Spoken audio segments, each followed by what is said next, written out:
People ask me all the time, where do I get my ideas? Or they'll say, I have a bunch of ideas, but I don't know how to focus them. I don't know which one to pick. So we're going to talk about ideas and inspiration. This is part of the foundational aspect of getting a story going. I don't have all the answers. I'm only giving you my advice and from my own experience.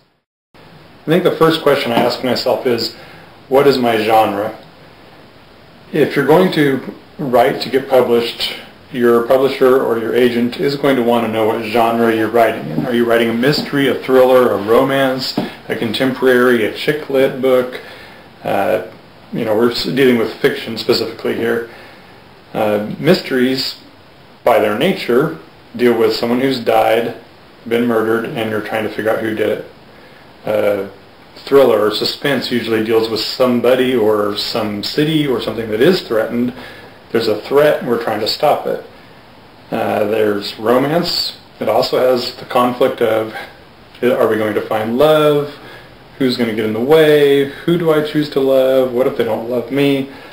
All of these different genres affect your ideas and your inspiration. But you need to write from a place that you're passionate about. What do you love to read? What do you want to read? What would you like to offer to someone who is reading? If that passion comes through, they're going to enjoy it a lot more. And you're going to enjoy it a lot more as you spend 1,000 to 1,500 hours writing, editing, sitting at a desk coming up with ideas and thinking it through. So pick your genre. That'll help focus you in. From there, I go with the question of where is it set? Where is the setting? What is the time frame? Is it in the past, the present, the future? Is it in the 1800s, the 1600s? Is it yesterday? Is it tomorrow? Is it in 2025?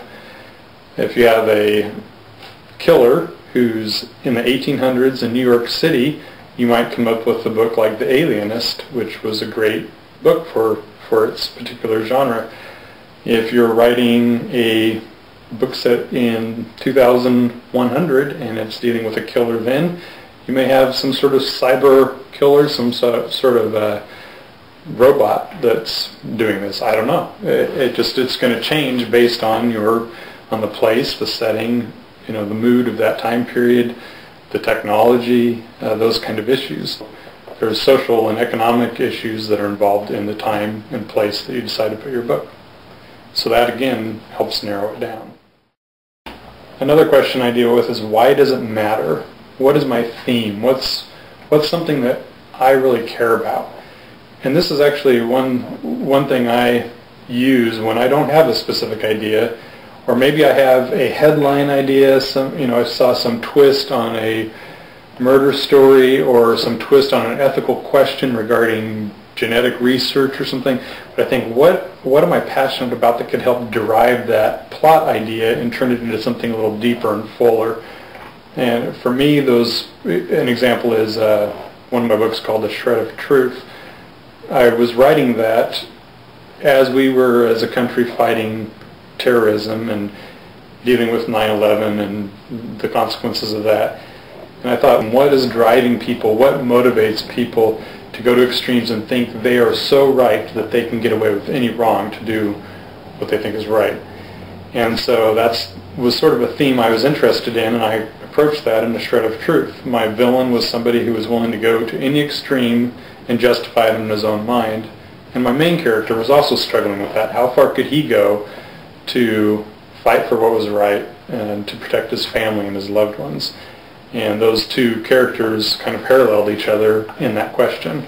And it was a question I had. I don't always have an answer when I set out to write a story. Sometimes it's just a question I want to explore, and I'm curious to see where the story will take me. The fourth issue that I come up with is, who's going to know? And by that I mean, who's going to know whether I really know what I'm talking about, whether I've done my research.